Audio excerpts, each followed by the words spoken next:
pedidos de oração? Pela saúde da esposa do irmão. Qual que é o nome dela? Sim. A gente gostaria de orar também pela tia Dulce, completou 90 anos, né? E pela graça de Deus, firme e forte, foi feito uma homenagem, né, para ela na sexta-feira à tarde aqui na igreja, mas ela tem tido alguns problemas de saúde, então que a gente possa estar orando também por ela. Pelo Guilherme, saúde. Então, pela cirurgia, pela saúde da esposa do irmão, pela dona Dulce, pela saúde do Guilherme. Amém? Vamos orar então? Senhor Pai querido, nós te agradecemos, ó Pai, pelo teu cuidado, te agradecemos porque tu és o nosso Deus, o nosso Rei Supremo, aquele que sustenta as nossas vidas, Pai. Tu és o nosso refúgio, o nosso coração ele está confiado em Ti, confiado em tudo aquilo que o Senhor faz, Pai, porque sabemos que aquilo que o Senhor faz em nossas vidas é para o nosso bem, o Senhor nos ama. Pai, eu entrego diante de Ti esses pedidos, a vida da nossa querida irmã Dulce, pela saúde do Guilherme, pela saúde da esposa do irmão, também pela filha da irmã que passará por cirurgia. Peço que a Tua mão poderosa, Senhor, esteja no cuidado, esteja dirigindo, Pai, os médicos, preparando tudo, Senhor, principalmente trazendo paz ao coração e fortalecendo a confiança que nós temos tido em Ti, por tudo aquilo que Tu és, Senhor, porque nós Te conhecemos e temos caminhado contigo, temos experimentado de Ti. Então, em nome de Jesus, é o que nós oramos, desde já com o coração agradecido, Pai. Em nome de Jesus, amém. Vamos louvar o Senhor? Os irmãos podem se colocar em pé novamente. Vamos continuar louvando ao nosso Deus pela redenção que Ele nos trouxe.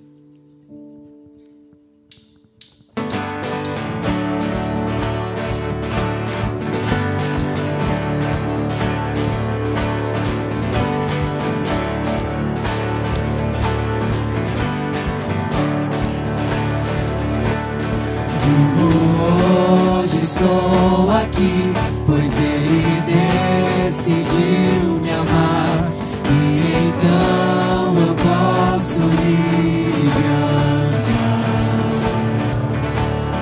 O seu sangue sobre mim me comprou, me restaurou, sem culpa então me tornou.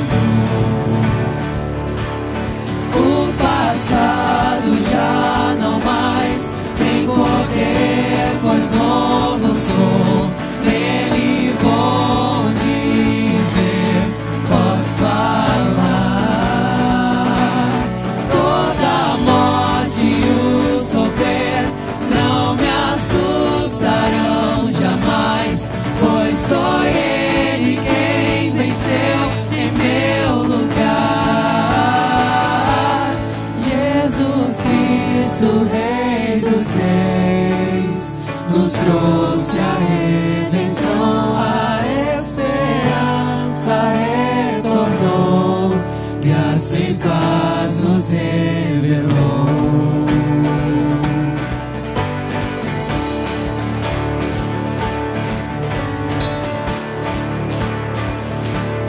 Vivo hoje, estou aqui, pois Ele decidiu me amar, e então eu posso livre andar. O seu sangue sobre mim me comprou, me restaurou, sem culpa então me tornou. O passado já não mais tem poder, pois novo sou, nele vou viver, posso amar. Toda morte e o sofrer não me assustarão jamais, pois sou Ele quem venceu em meu lugar. Tudo em entregar, vou me render aos seus pés, vou me lançar. Tudo entregar, vou me render aos seus pés, vou me lançar. Tudo entregar, vou me render aos teus pés, vou me lançar. Tudo entregar, vou me render aos teus pés, vou me lançar. Tudo entregar, vou me render aos teus pés, vou me lançar. Tudo entregar, vou me render aos teus pés, vou me lançar. O passado já não mais tem poder, pois novo sou, nele vou viver, posso amar. Toda a morte e o sofrer não me assustarão jamais, pois sou ele quem venceu em meu lugar. Jesus Cristo, Rei dos Reis, nos trouxe a redenção, a esperança retornou, graça e paz nos revelou. Jesus Cristo, Rei dos Reis, nos trouxe a redenção, a esperança retornou, graça e paz nos revelou.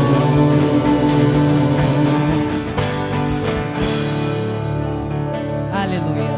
Louvado seja o nosso Deus, ao Rei dos Reis, que nos trouxe essa esperança, essa redenção. Porque Ele vive, nós podemos cantar isso hoje. Porque Ele veio, Ele nos resgatou. Ele morreu, mas Ele ressuscitou e Ele vive. Glória ao Senhor.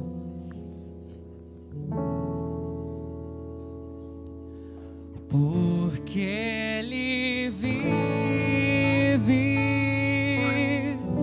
posso crer no amanhã. Porque Ele vive, temor não há, mas eu bem sei, eu sei que a minha vida está nas mãos do meu Jesus, que vivo está.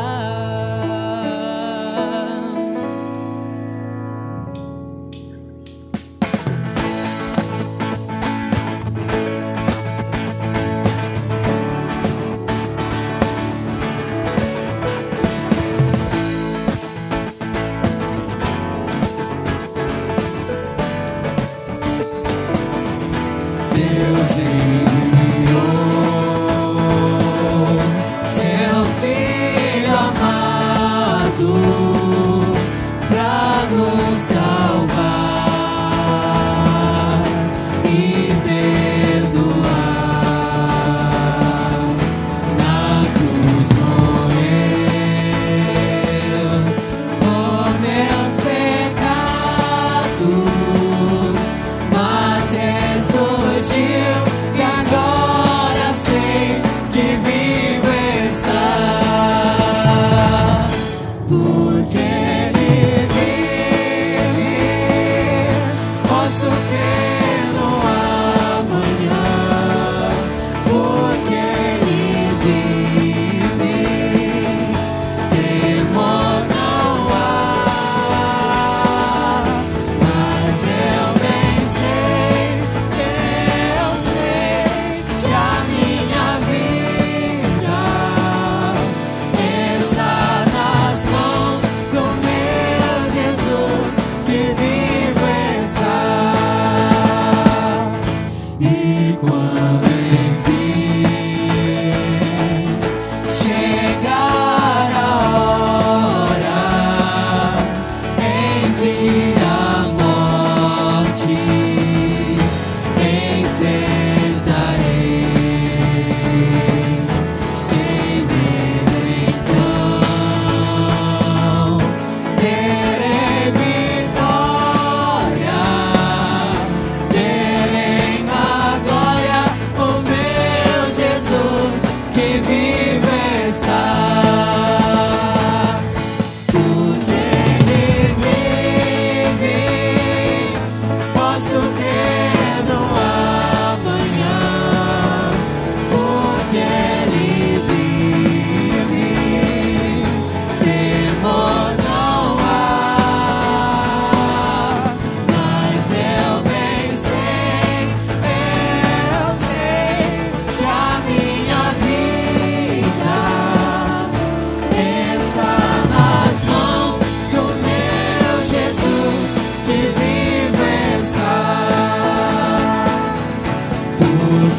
posso crer no amanhã, porque Ele vive.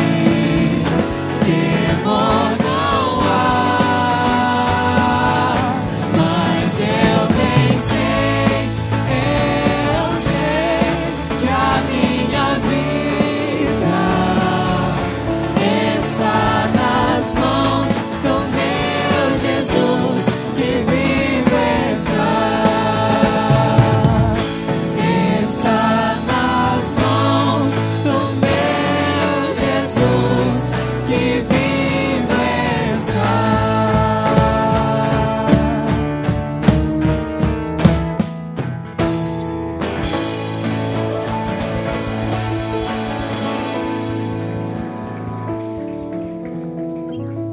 Louvemos ao Cristo, que agora é a nossa vida, é o motivo do nosso louvor. É Ele que nos trouxe grande salvação. Por isso nós estamos aqui, alegres. Então cantemos, louvemos ao Senhor com o coração alegre.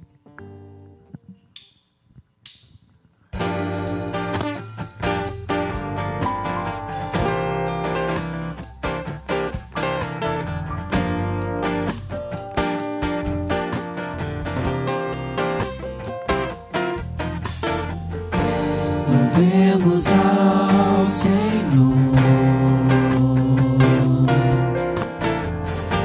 louvemos ao Senhor, adoremos no seu santo monte, nosso amado Pai, seu nome é santo. Louvemos ao Senhor, louvemos ao Senhor, louvemos ao Senhor, adoremos no seu santo monte, nosso amado Pai, seu nome é santo.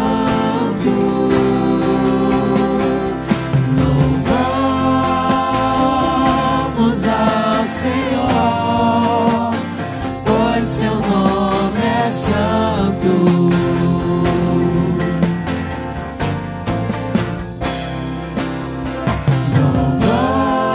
Louvamos ao Senhor, pois seu nome é santo.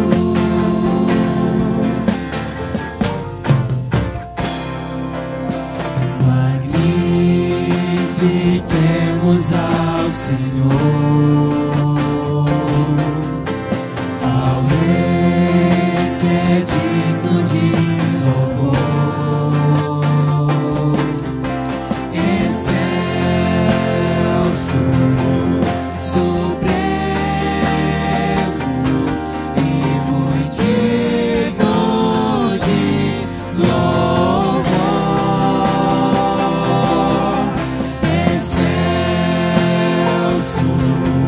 Supremo e muito digno de louvor.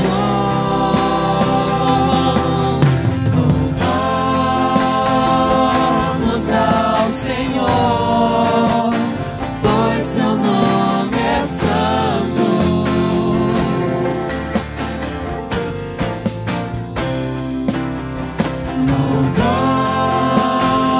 Louvamos ao Senhor, pois seu nome é santo. Seu nome é santo. Hosana, Hosana, Hosana, Hosana, ao nosso Rei.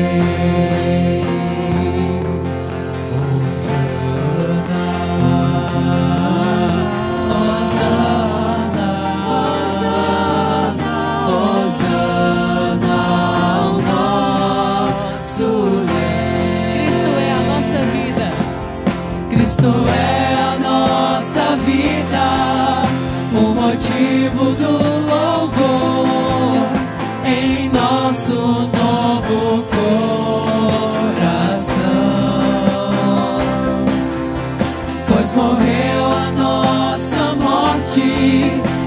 vivemos sua vida, nos trouxe grande salvação.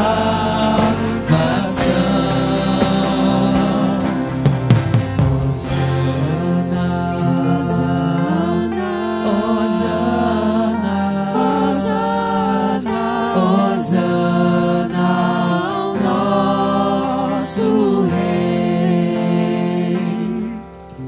Hosana, Hosana, Hosana, Hosana, Hosana, ao nosso Rei. Aleluia. Louvado o nome do Senhor. A igreja pode se assentar. Nós vamos cantar mais uma canção. E como nós temos ainda aprendido sobre o tema desse mês, que é Encontrados e Transformados, essa música ela fala sobre isso. Ela fala que nós estávamos no deserto e Jesus veio e nos matou a sede. Nós estávamos no escuro e Jesus veio e ali é a luz. E tudo aquilo que Cristo nos oferece, Ele é.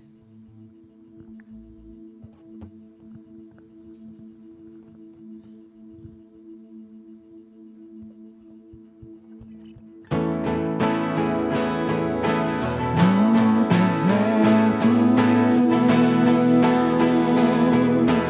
de quem eu fui, eu tinha sede.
Obrigado, irmãos da música, Deus abençoe. Gostaria de chamar aqui à frente as crianças, para elas assim partirem para o momento delas, para o cultinho delas. As crianças, cadê as crianças? Venham aqui à frente com as professoras também.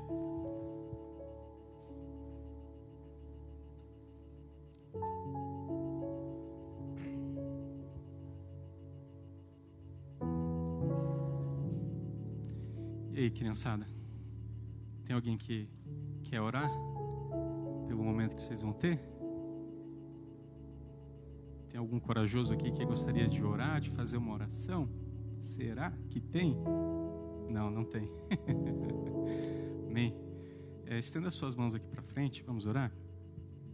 Pai querido, nós te louvamos, Senhor, pela vida dos teus pequeninos. Pedimos que a tua graça continue a ser derramada sobre a vida deles, a cultivar, Senhor, a semente do teu evangelho, do teu espírito no coração deles, a dar um crescimento, Pai, na estatura e no conhecimento de Jesus Cristo, a fortalecer os pais, as famílias, Senhor. E também, Pai, peço que o Senhor abençoe esse momento que eles terão de aprendizado da tua palavra. Abençoa os professores, ilumina e os guarda em nome do teu Filho, Jesus Cristo. Amém. As crianças podem ir com as tia. Cadê? Bom, com alegria que a gente tem aqui hoje o pastor Luiz Carlos. Gostaria de chamá-lo aqui, que trará a palavra de Deus aos nossos corações. E, sem mais delongas, eu já transmito aqui o microfone.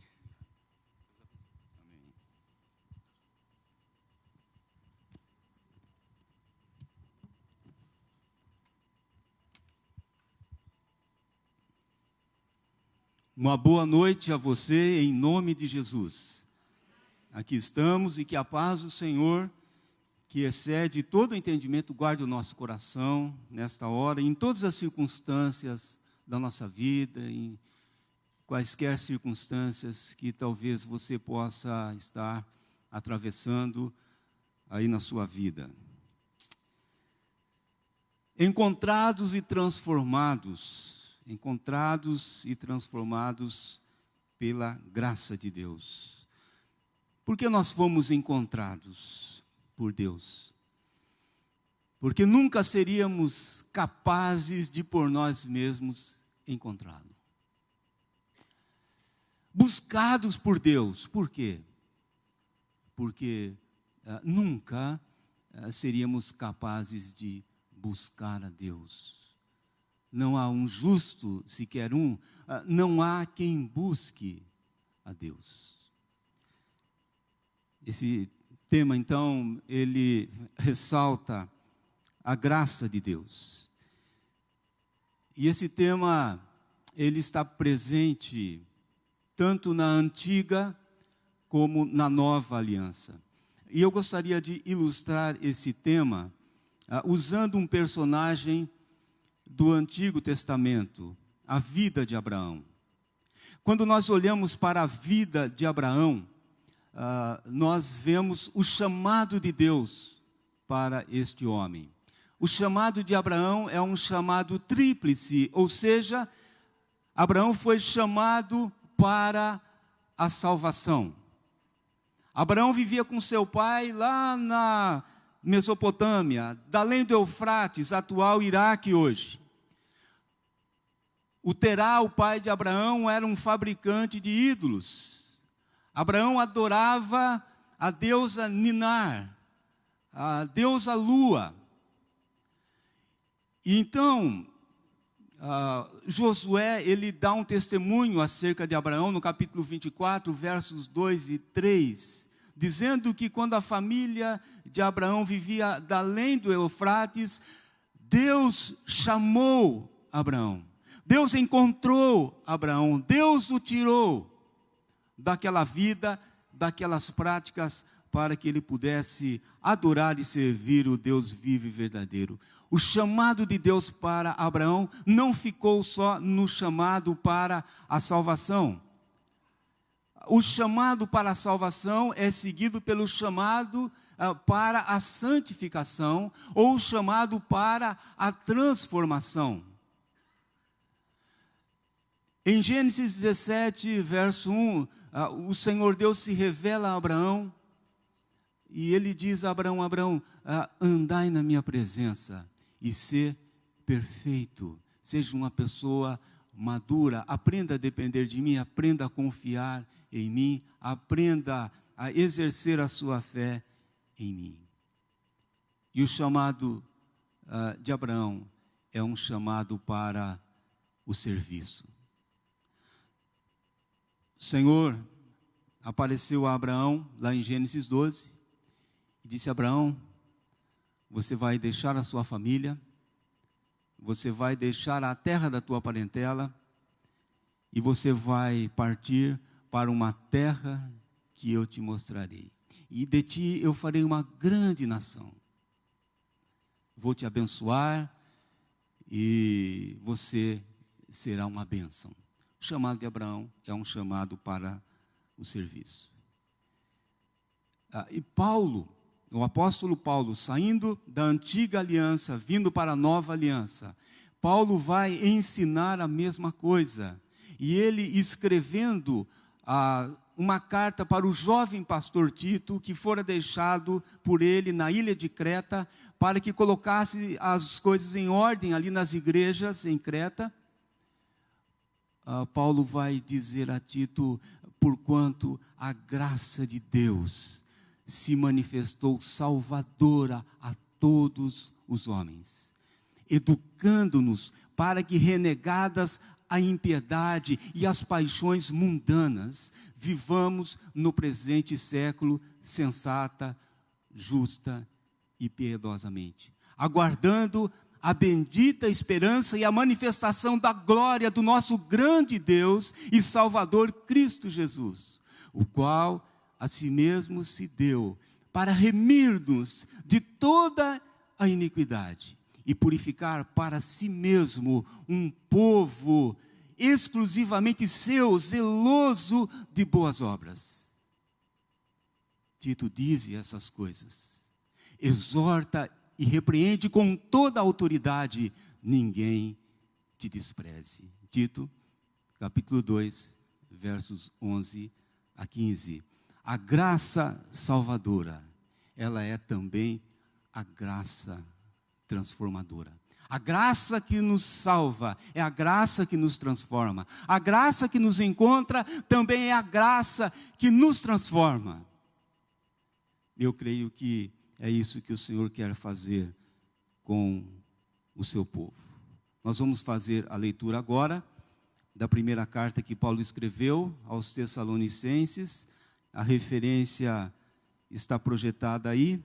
Primeira carta de Paulo aos Tessalonicenses, no primeiro capítulo, leremos do verso 2 ao verso 10, e depois eu vou ler também mais 2 versículos que se encontram no capítulo 2. Em reconhecimento que a Bíblia é a palavra de Deus, eu peço a sua gentileza de se colocar em pé, para que façamos a sua leitura. 1 Tessalonicenses, primeiro capítulo, começando com o verso 2.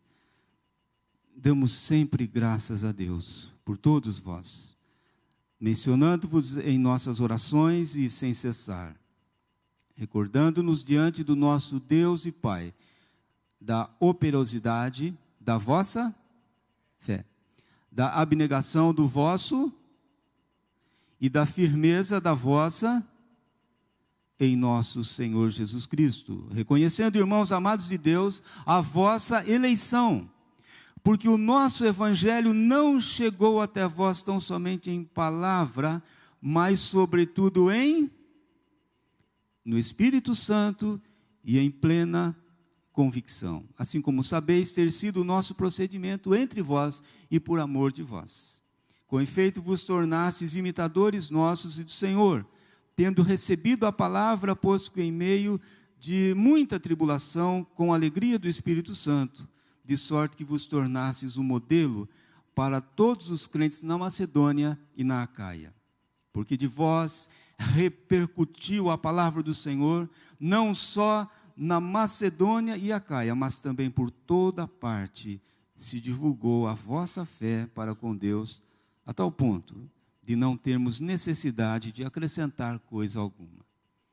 Pois eles mesmos, no tocante a nós, proclamam que repercussão teve o nosso ingresso no vosso meio, e como deixando os ídolos, vos convertesses a Deus, para servirdes o Deus vivo e verdadeiro, e para guardardes dos céus o seu Filho, a quem ele ressuscitou dentre os mortos, Jesus, que nos livra da ira vindoura. Verso 2 e verso 9 do capítulo 2. Mas, apesar de maltratados e ultrajados em Filipos, como é do vosso conhecimento, tivemos ousada confiança em nosso Deus, para vos anunciar o Evangelho de Deus, em meio a muita luta. Verso 9, porque vos recordais, irmãos, do nosso labor e fadiga, de como noite e dia labutando, para não vivermos à custa de nenhum de vós, vos proclamamos o Evangelho de Deus. Que Deus abençoe a sua palavra em nome de Jesus. Amém. Pode se assentar.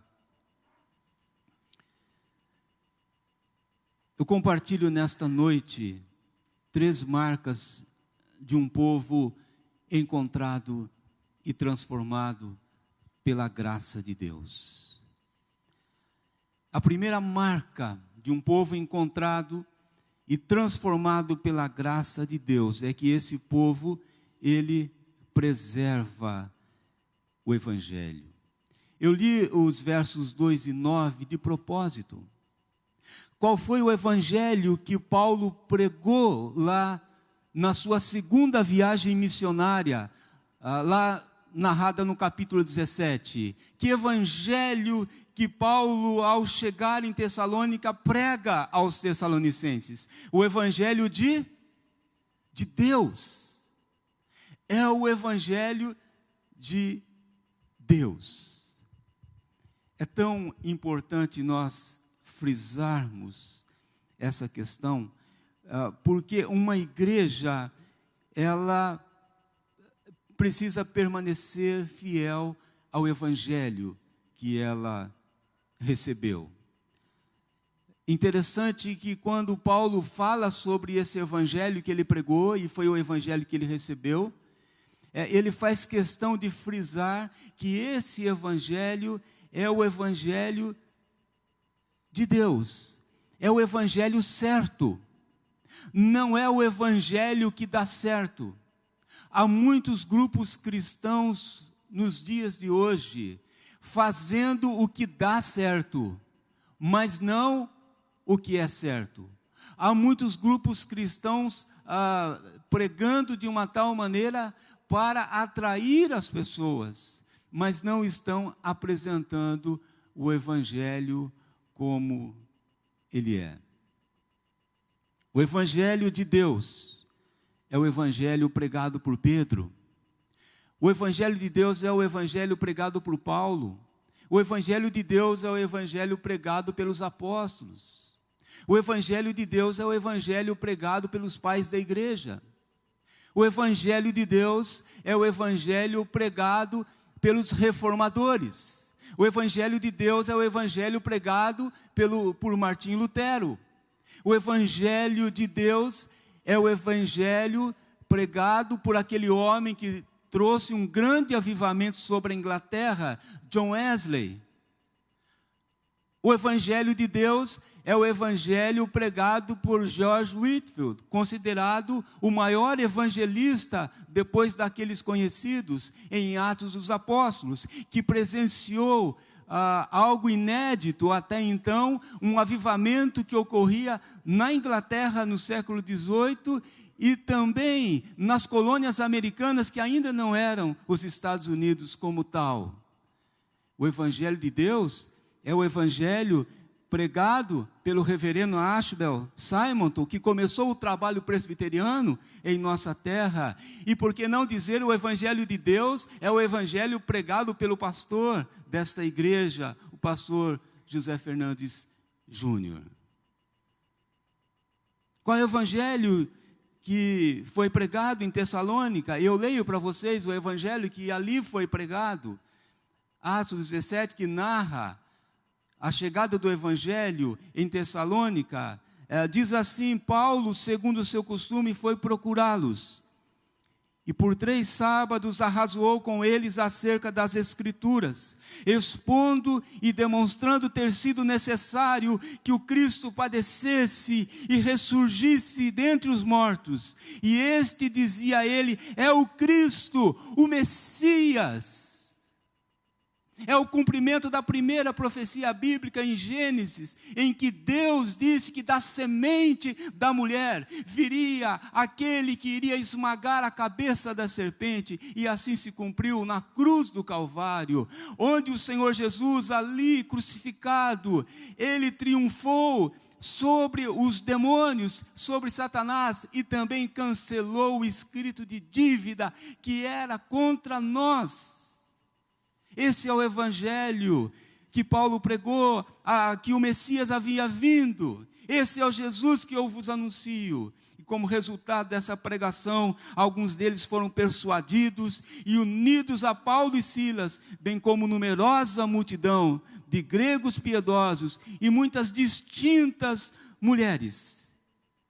E Paulo, ele vai dar uma definição clássica do evangelho. A palavra evangelho significa boas notícias, mas qual é o conteúdo dessas boas notícias? E Paulo nos dá na primeira carta, no capítulo 15, versos 3 e 4, quando assim diz Paulo: antes de tudo, vos entreguei o que também recebi, que Cristo morreu pelos nossos pecados, segundo as Escrituras. Cristo, ele não conheceu o pecado. Ele foi alguém gerado por obra do Espírito Santo no ventre de uma mulher. Ele era um ente santo. Ele não conheceu o pecado, mas Paulo fala que ele se fez pecado por nós. É como se ele tivesse pecado. Então ele carregou todos os nossos pecados.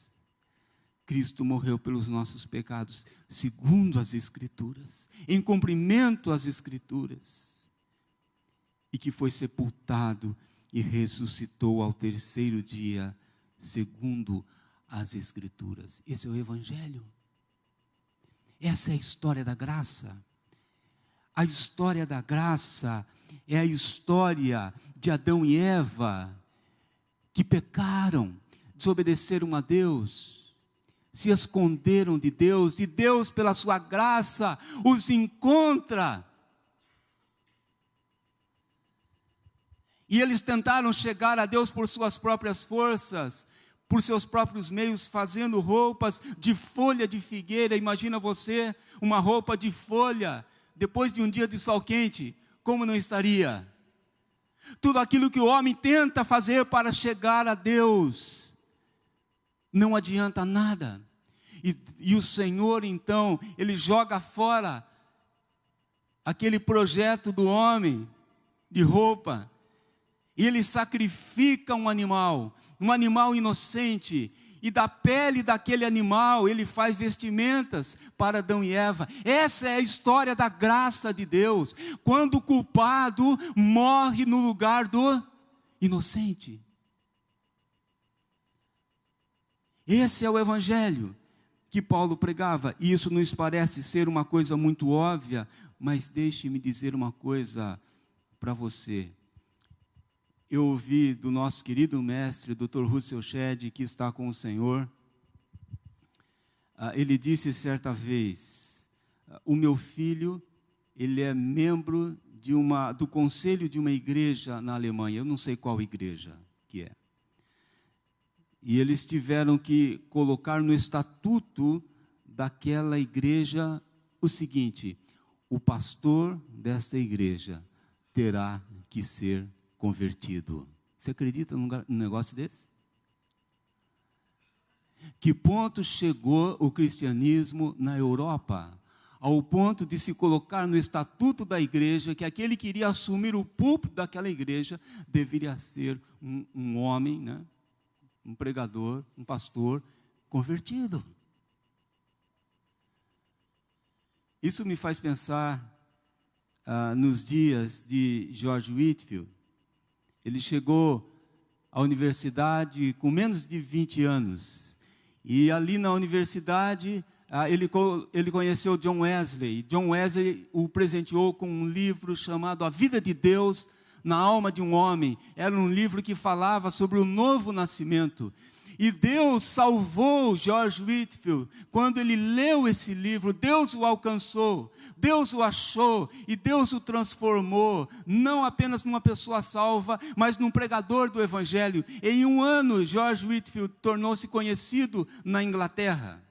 E ele pregava nas igrejas, ele subia no púlpito daquelas igrejas, e ele dizia: olha, vocês precisam nascer de novo. Ele dizia: os pastores da Inglaterra precisam nascer de novo, porque naquela época, os pastores, eles olhavam para o ministério, não como uma vocação, mas como uma profissão. Muitos ingressavam para o ministério, para ter uma profissão e não para cumprir uma vocação de Deus. Eram homens que não haviam nascido de novo. E ele dizia: os pastores da Inglaterra estão mortos e eles estão pregando para um povo morto. Imagina você a reação das pessoas, dos religiosos da época, quando ouviam George Whitefield pregar o novo nascimento. Todas as portas se fecharam para Whitefield. E ele foi para uma cidade chamada Bristol, onde havia muitos mineiros que trabalhavam nas minas de carvão. E aí, ali ele saiu convidando aqueles homens, aqueles mineiros, dizendo que às 5 da tarde, depois do expediente, ele estaria pregando que todo homem pode experimentar uma nova vida com Jesus. E aqueles homens, no primeiro dia, chegaram 200 homens. E Whitefield tinha feito uma plataforma de madeira, e ali ele começou a pregar sobre o novo nascimento, que em Jesus você pode ter uma nova vida. E quando Whitefield olha para aqueles homens, com o rosto tudo sujo de carvão, ele percebe umas listas brancas escorrendo. Aqueles homens estavam sendo impactados pelo Evangelho. Eram homens alcoólatras, eram homens envolvidos em prostituição, mas que foram alcançados pela graça de Deus. É importante nós pregarmos sobre o novo nascimento. É importante, acima de tudo, nós preservarmos o Evangelho. Um povo encontrado pela graça de Deus precisa preservar o Evangelho. É muito importante pregarmos isso, para que coisas como acontecem na Alemanha e na Europa e na América do Norte não venham acontecer no nosso país. Que esta igreja permaneça firme na pregação do verdadeiro Evangelho. A segunda marca de um povo encontrado e transformado pela graça é um povo que pratica o Evangelho. Um povo que pratica o Evangelho. Observa comigo o verso 3. O verso 3 aqui, Paulo está elogiando a igreja de Tessalônica. E Paulo dá um testemunho sobre essa igreja. Paulo diz que aquela igreja era uma igreja que tinha uma fé operante, tinha um amor abnegado. E também era um povo que tinha uma firme esperança.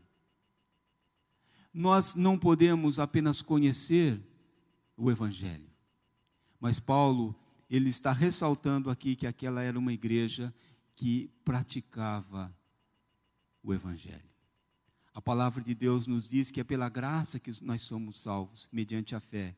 E isto não vem de vós, é dom de Deus, não de obras, para que ninguém se glorie, pois somos feitura dele, criados em Cristo Jesus, não pelas boas obras, mas para as boas obras, as quais Deus de antemão preparou para que andássemos nelas. Efésios capítulo 2.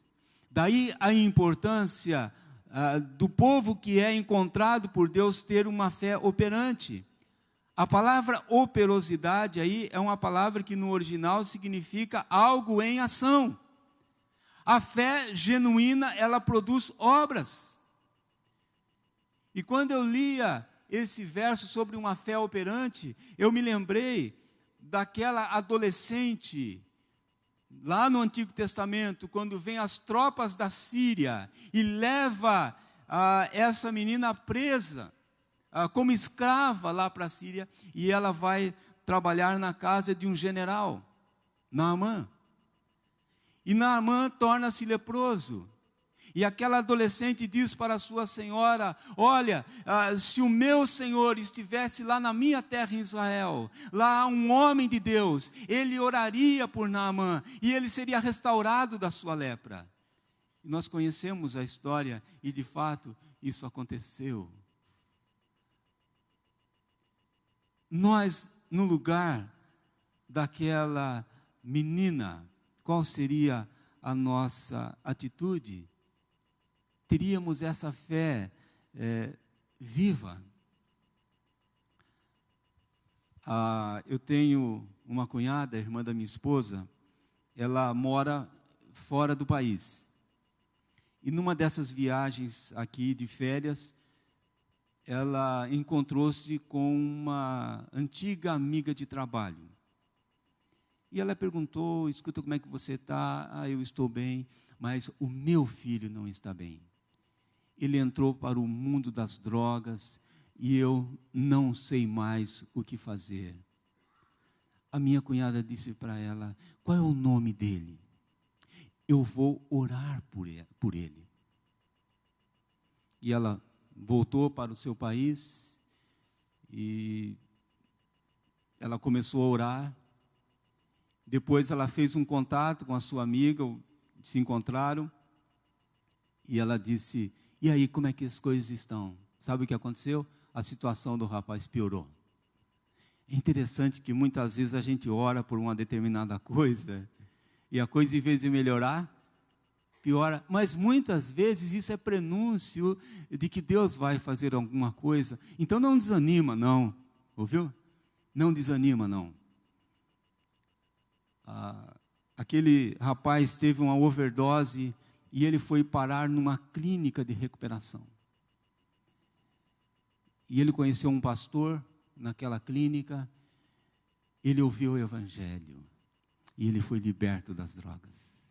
Recentemente, a minha cunhada recebeu algumas fotos, eram fotos que mostravam aquele rapaz e a sua mãe sendo batizados numa igreja evangélica.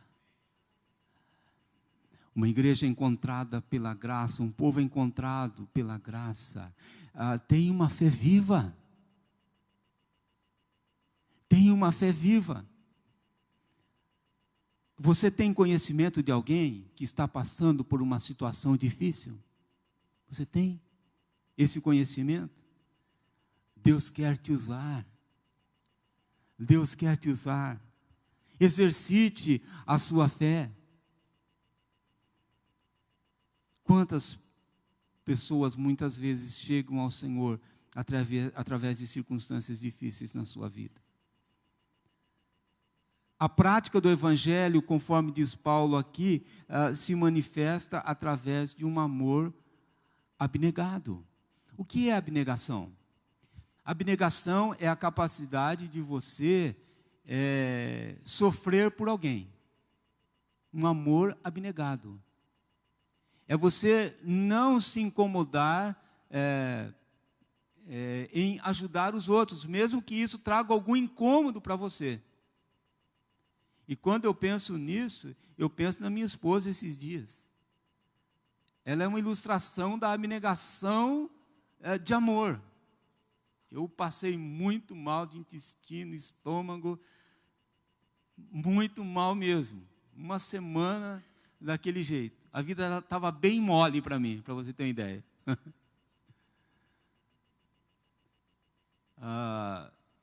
E a minha esposa está sofrendo com o esporão. Ela já teve boa uma época, agora a coisa voltou. Ela não conseguia nem colocar o pé no chão.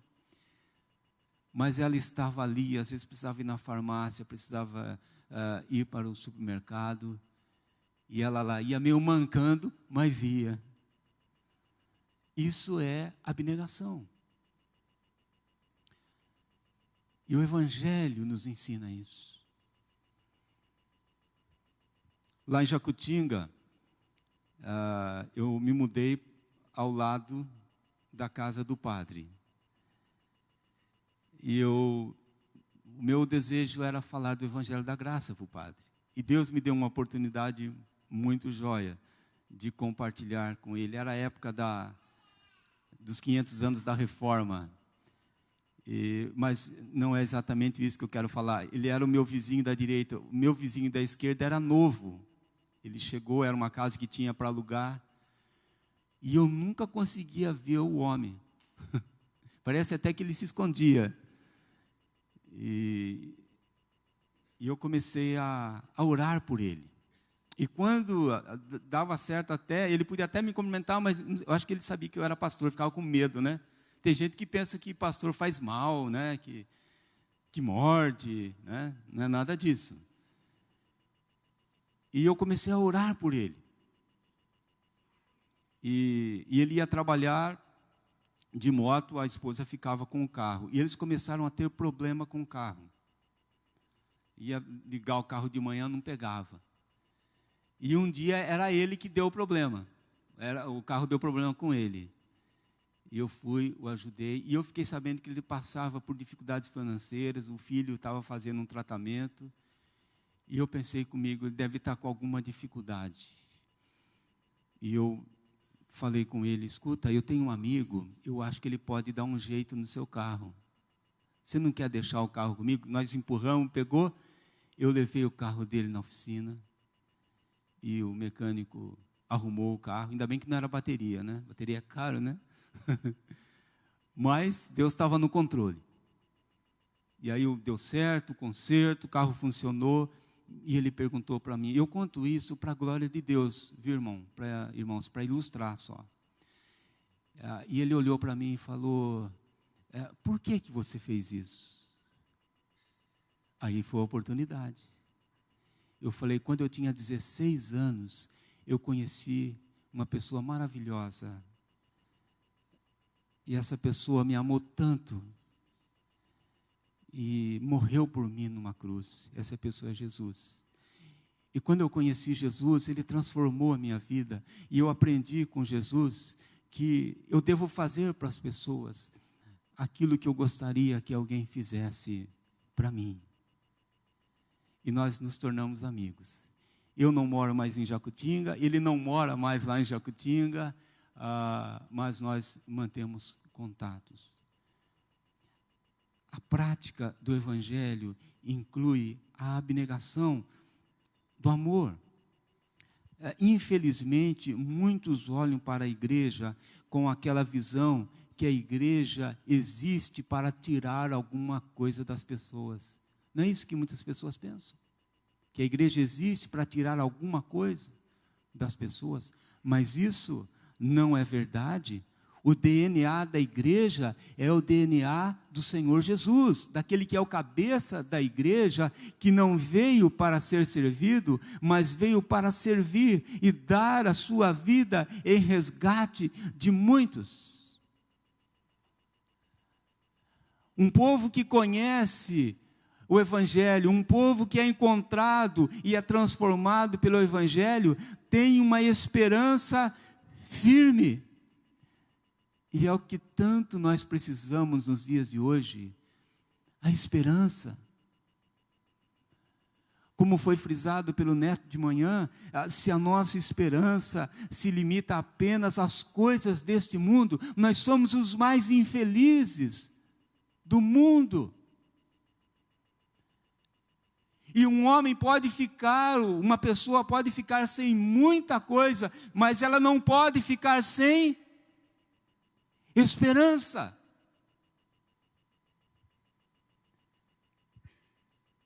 É interessante quando Paulo fala sobre esperança aos Tessalonicenses, e quando ele fala sobre a volta de Cristo na carta.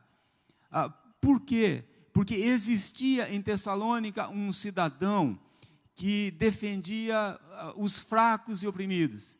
Ele defendia os empregados injustiçados. E esse cidadão, ele morreu. Não sabemos se ele morreu ou ele foi morto.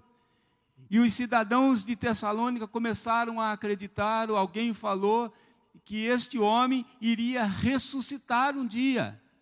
Iria trazer novamente esperança para os tessalonicenses. E quando o Império Romano chega em Tessalônica, alguém muito esperto disse: olha, o cidadão que vocês tanto adoram e que vocês esperam que ressuscite, esse cidadão ressuscitou na pessoa de Nero. E a cabeça deles entrou em parafuso. Mas como? Se a nossa situação está terrível. E é por isso que Paulo fala então da esperança em nosso Senhor Jesus Cristo. A nossa esperança não é no político, amém, irmãos? A nossa esperança não é na política. A nossa esperança não está numa ideologia política. E não se esqueça, nunca coloque a ideologia acima da teologia. A teologia está acima de toda e qualquer coisa. Um povo que é encontrado e transformado pela graça é um povo que tem uma fé operante, que tem um amor abnegado, e é um povo que tem uma firme esperança. Terceira marca de um povo encontrado e transformado: esse povo é um povo que proclama o Evangelho. As últimas palavras do Senhor Jesus foram: toda a autoridade me foi dada nos céus e na terra. Portanto, ide e fazei discípulos de todas as nações, batizando-as em nome do Pai, do Filho e do Espírito Santo. E ensinando-as a guardar todas as coisas, e eis que eu estou convosco até a consumação dos séculos. Essa é a grande comissão de Cristo, e nós precisamos tomar cuidado para não transformar a comissão de Cristo na grande omissão da igreja. É interessante quando a gente olha para o verso 4, Paulo dizendo acerca daquela igreja: reconhecendo, irmãos amados de Deus, a vossa eleição. A eleição, ela produz frutos. Esse era o problema de Israel. Israel descansava nos privilégios de ser um povo eleito e se esquecia da sua responsabilidade. Para cada grande privilégio há uma grande responsabilidade, e a responsabilidade do povo que foi encontrado e transformado pela graça de Deus é que ele tem que considerar as palavras de Jesus, quando ele disse lá em Marcos capítulo 16, 15: ide por todo o mundo e pregai o Evangelho a toda criatura. Vão para os hospitais, vão para as escolas, vão para o Eugênio Santos, amém, irmã Getúlia? A minha esposa falou: olha, essa semana nós levamos o Evangelho para tantas crianças. Ela me disse o número, eu não sei. E nós precisamos levar muito a sério as últimas palavras de uma pessoa que está morrendo, ou antes da sua morte. As últimas palavras da minha mãe, quando estava morrendo e deixando 6 filhos, uma escadinha, a mais nova tinha 2 anos. As palavras dela foram: cuidem bem das crianças.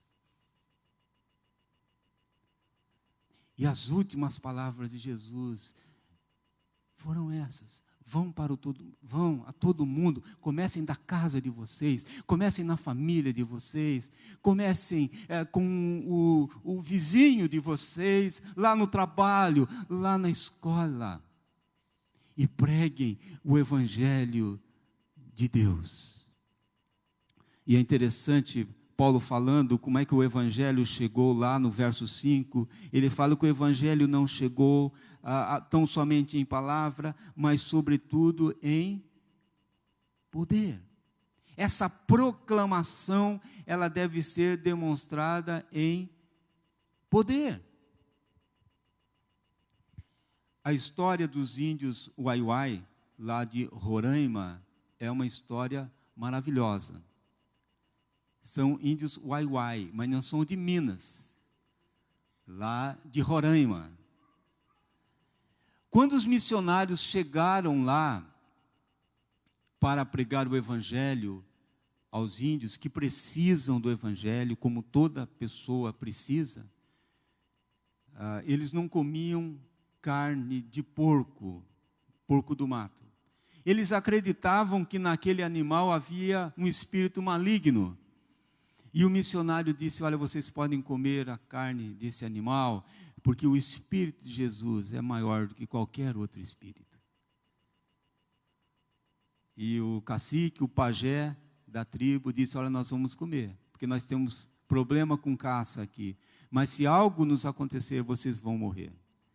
Eles comeram, toda a tribo comeu, passou um dia, uma semana, não aconteceu nada. E toda aquela tribo praticamente foi convertida ao evangelho, foi alcançada pela graça. Inclusive o pajé da tribo. Depois escreveram um livro, O Pajé de Cristo. Na década de 80, eu tive o privilégio de conhecer várias tribos indígenas lá em Roraima. Passei lá 2 meses. E uma das tribos que eu visitei foi os índios Waiwai. Eu desci num aviãozinho de asas de socorro, bem no coração da selva amazônica. E quando eu desci do avião, veio um índio Waiwai. Ele dizia 2 frases em português. Ele dizia: você é irmão? Você tem a Bíblia? O evangelho, ele precisa ser proclamado em poder. Deus muitas vezes vai manifestar o seu poder. É importante dizermos isso porque quantas pessoas são encontradas e são transformadas por terem um casamento reatado, não é verdade? Quantos são salvos, muitas vezes, por enfrentarem problemas com filhos, por passarem por tragédias, por sofrerem perdas na sua vida, por passarem por enfermidades. Poderíamos contar aqui casos, mas o tempo não nos permite. Essa proclamação do Evangelho, ela precisa ser na dependência do Espírito Santo. Verso 5. O Evangelho chegou lá no Espírito Santo, na força, na ação do Espírito Santo. E quando eu leio esse versículo, eu lembro de um acampamento que eu fui. Eu já era convertido. Eu levei meu irmão. E numa determinada noite, o Evangelho foi pregado ali naquele acampamento. E depois o pregador, ele fez um apelo para que as pessoas recebessem Cristo como Salvador. E eu gostei tanto da mensagem que eu ficava dando um cutucão assim no meu irmão para que ele fosse à frente. Ele até não gostou muito, né? Mas é claro, a obra da conversão é uma obra do Espírito Santo, por mais que a gente queira, né? Devemos pregar, devemos orar pela pessoa, mas é uma obra do Espírito Santo. Depois meu irmão acertou a vida dele com Deus. Havia uma mulher que ela queria muito, uma esposa, queria muito que o seu marido fosse salvo. E um dia ela pegou um texto da Bíblia na hora do almoço. E em vez de colocar a comida no prato, ela colocou a Bíblia aberta naquele versículo. E ela chamou: bem, o almoço está pronto. Ele veio, olhou aquela Bíblia em cima do prato, pegou a Bíblia e jogou longe. Cara chato também, né? E ele disse: nunca mais fale do seu Deus para mim. A conversão, ela é uma obra do Espírito Santo. E a palavra de Deus ensina a esposa convertida a ganhar o seu marido em silêncio, pelo seu testemunho, pela sua vida. É dessa forma. A nossa proclamação deve ser uma proclamação com convicção. Com convicção. Precisamos crer que o Evangelho é o poder de Deus para a salvação, para a libertação, para a transformação de todo aquele que crê. Nos dias de George Whitefield, viram um ateu correndo pelas ruas de Londres. E aí perguntaram para esse ateu: ô fulano, onde é que você está indo? Eu estou indo ouvir George Whitefield. Mas disseram: mas você não acredita? E ele respondeu: mas Whitefield acredita. Nós precisamos pregar o Evangelho com convicção, porque é o poder de Deus para a salvação de todo aquele que crê. Nós temos convicção que o Evangelho é o poder de Deus, então nós precisamos anunciá-lo com convicção. E uma proclamação também, ela precisa ser, e isso aqui é muito importante, ela precisa ser confirmada com o nosso procedimento. Observe aí na sua Bíblia, no final do verso 5, quando Paulo diz a eles: olha, assim como sabeis ter sido o nosso procedimento entre vós e por amor de vós. Paulo fala de procedimento. O procedimento dele junto àquele povo, é interessante que Paulo fala do procedimento entre aquelas pessoas, foi um procedimento por amor. O nosso testemunho é a maior demonstração de amor que a gente pode dar para alguém. O nosso procedimento como cristãos. O nosso procedimento como cristãos é uma demonstração de amor por aquele que ainda não conhece o Evangelho. Então, nós somos cidadãos dos céus, e o nosso comportamento, então, deve estar à altura do Evangelho. Certo cristão dirigiu-se ao pastor e disse: pastor, o senhor tem algum livro sobre o Evangelho? Eu gostaria de dar para alguns conhecidos um livro que fala sobre o Evangelho. O pastor não deu o livro, mas ele abriu a Bíblia na segunda carta que Paulo escreveu aos Coríntios, no capítulo 3, no verso 2, e leu o seguinte: o que está escrito: vós sois a nossa carta escrita em nosso coração, conhecida e lida por todos os homens. Nem o melhor livro do mundo é capaz de substituir o nosso modo de viver, o nosso testemunho. Não há livro que substitua. Às vezes as pessoas perguntam: pastor, qual é a melhor versão da Bíblia? É atualizada? É a corrigida? É a NVI? É aquela nova que tem? Transformada? Como é que é? Nova versão transformada? Versão? Transformadora. Olha, é uma boa versão, mas a gente tem que dizer o seguinte: a melhor versão da Bíblia é você. Você é a melhor versão da Bíblia. Por quê? Muitas pessoas, o único evangelho que elas conhecem é aquele evangelho que elas veem na sua vida.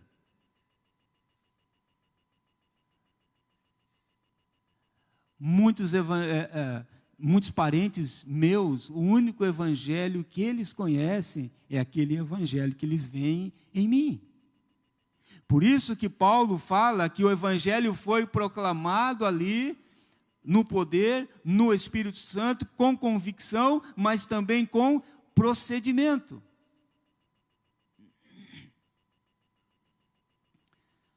Deixe-me ilustrar a importância disso. um missionário da Missão Novas Tribos, de um outro país. Ele trabalhou aqui no Brasil por 30 anos.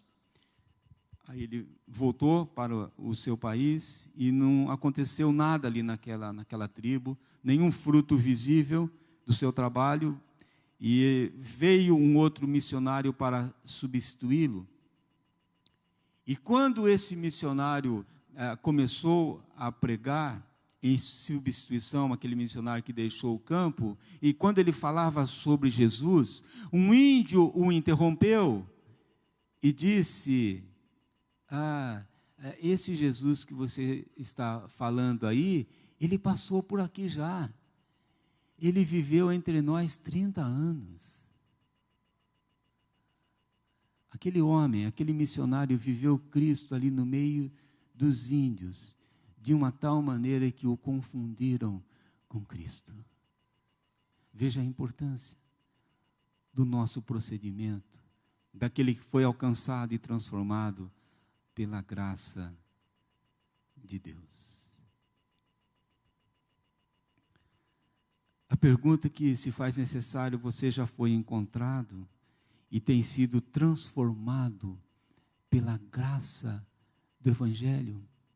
Você já é uma nova criatura, uma nova pessoa, um novo marido, uma nova esposa, um novo filho, uma nova filha. Quais são as evidências de que você já foi alcançado pela graça de Deus? O Senhor nos chama hoje para consagrarmos as nossas vidas, para irmos e pregarmos o Evangelho a toda criatura, a começar da nossa casa. Quantos desejam, de fato, render-se ao Senhor, para ser um instrumento do Senhor na vida de tantas pessoas? Os dias que nós vivemos são os últimos dias, e o Senhor tem nos chamado, o Senhor tem nos desafiado para consagrarmos as nossas vidas, para realizarmos a obra de Deus. Um pastor pregava numa série de conferências numa determinada igreja, e eu termino com esse fato. No último dia das conferências, o pessoal pode vir? Fica à vontade. No último dia daquela conferência, o pastor fez um apelo.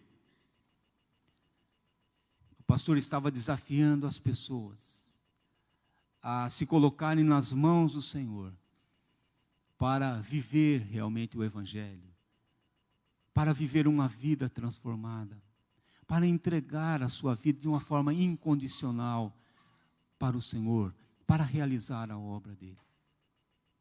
E na hora que aquele pastor fazia o apelo, ele ouviu um barulho no fundo do salão da igreja.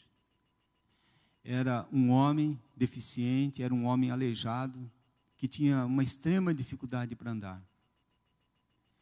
E aquele homem veio se arrastando pelo corredor. E o pastor foi na sua direção, e aquele homem com lágrimas nos olhos perguntou para o pastor: Deus aceita um homem pela metade? E o pastor lhe respondeu: Deus prefere um homem pela metade que se entrega por inteiro, do que um homem inteiro que se entrega pela metade. Deus prefere uma pessoa pela metade, com todas as suas limitações, que se entrega por inteiro, do que uma pessoa inteira que se entrega pela metade. Você quer hoje se consagrar ao Senhor para ser usado por Ele? Que Deus nos ajude, que Deus nos abençoe, em nome de Jesus. Amém. A igreja pode se colocar em pé. Vamos cantar mais essa canção. Vamos agradecer ao nosso Deus pela sua salvação.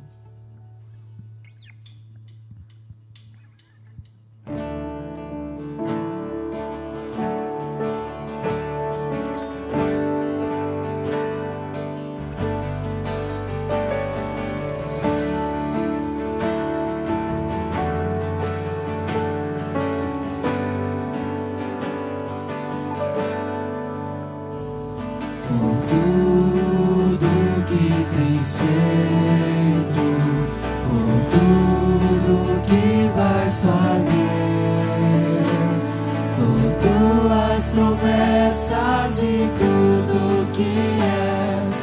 Eu quero te agradecer com todo o meu ser,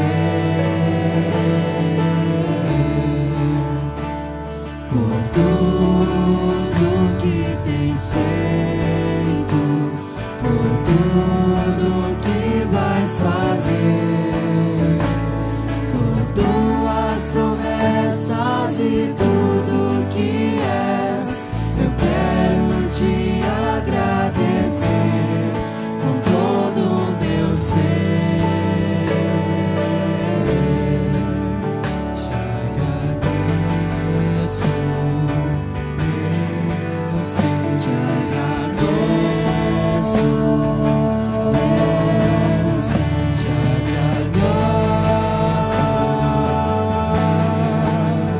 Te agradeço, te agradeço, meu Senhor. Te agradeço por me libertar e salvar, por ter morrido em meu lugar. Te agradeço, Jesus, te agradeço, eu te agradeço, te agradeço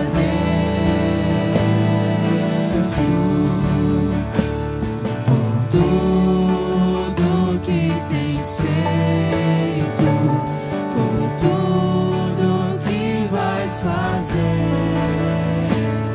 por tuas promessas e tudo que és. Eu quero te agradecer com todo o meu ser. Te agradeço, meu Senhor. Te agradeço, meu Senhor.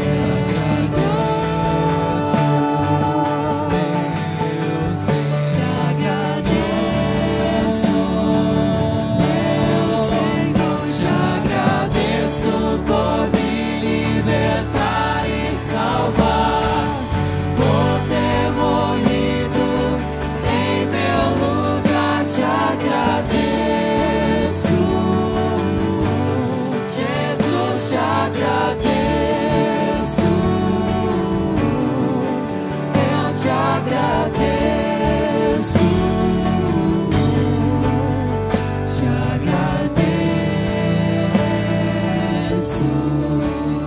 te agradeço por me libertar e salvar, por ter morrido em meu lugar. Te agradeço, Jesus, te agradeço, eu te agradeço,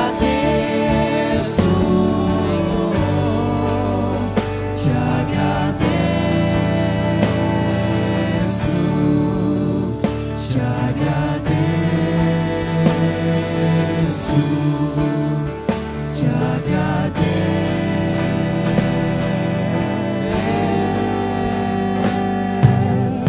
te